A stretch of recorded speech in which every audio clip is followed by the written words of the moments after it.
Hey everyone, welcome back to my channel. আপনারা দেখছেন মডা রান্না। তো মডা রান্নাতে আমি আবারও একটা নতুন রেসিপি নিয়ে আপনাদের সঙ্গে হাজির হয়ে গেছি।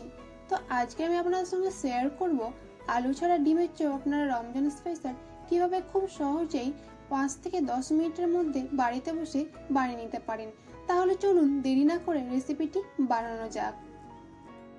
তো রেসিপিটি বানানোর জন্য প্রথমে আমি নিয়ে নিয়েছি একটা বোল। এবার এর মধ্যে দিয়ে দিব আমি 1 বাটি পরিমাণ বেসন, যা পরিমাপে আছে 200 গ্রাম মতন। আরও দিয়ে দিব একটা মিডিয়াম সাইজের কুচানো পেঁয়াজ, 3 থেকে 4টা কুচানো কাঁচা লঙ্কা, আর দিয়ে দিব হাফ চা চামচ মতন লবণ, হাফ চা চামচ মতন গোলমরিচ গুঁড়ো, হাফ চা চামচ মতন গরম মশলা গুঁড়ো, আর দিয়ে দিব হাফ চা চামচ মতন হলুদ গুঁড়ো। এবার শুকনো উপকরণগুলোকে ভালোভাবে মিশিয়ে নিতে হবে, যাতে একটার সঙ্গে একটা উপকরণ খুব ভালোভাবে মিশে যায়। মেশানো হয়ে গেলে এবার এর মধ্যে আমি দিয়ে দিব পরিমাণ মতন জল। জল দিয়ে একটা হুইস্পারের মাধ্যমে ভালোভাবে বেসনটাকে ফাটিয়ে নিতে হবে। একেবারে জল ব্যবহার করবেন না, কেননা জল একেবারে ব্যবহার করলে জলের পরিমাণটা বেশি হয়ে গেলে ব্যাটারের ঘনত্বটা খুব পাতলা হয়ে যাবে, সেক্ষেত্রে ডিমের চপ একদমই ভালো হবে না। তো এখানে জলের পরিমাণটা একটু কম হওয়ার কারণে আরেকটু পরিমাণ জল দিয়ে আবারও ভালোভাবে ফাটিয়ে নিতে হবে।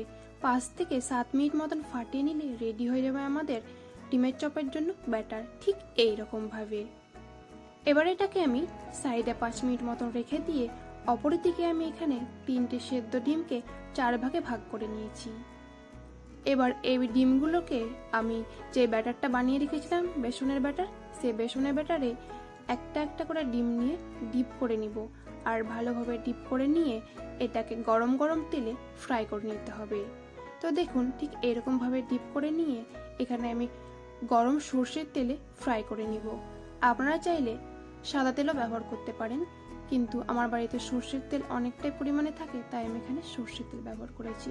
সর্ষের তেল ব্যবহার করলে কি হয় যে ফেনাটা একটু বেশি হয়, আর সাদা তেল ব্যবহার করলে ফেনার পরিমাণটা হয় না। তাই এখানে আমার সবগুলো ডিম দেওয়া হয়ে গেলে 5 থেকে 7 মিনিট মতন লো টু মিডিয়াম ফ্লেমে এই পিঠ ও পিঠ উল্টে ভালোভাবে ফ্রাই করে নিতে হবে। আর 2 পিঠ ভালোভাবে ফ্রাই করে নিলেই রেডি হয়ে যাবে আমাদের গরম গরম ডিমের চপ।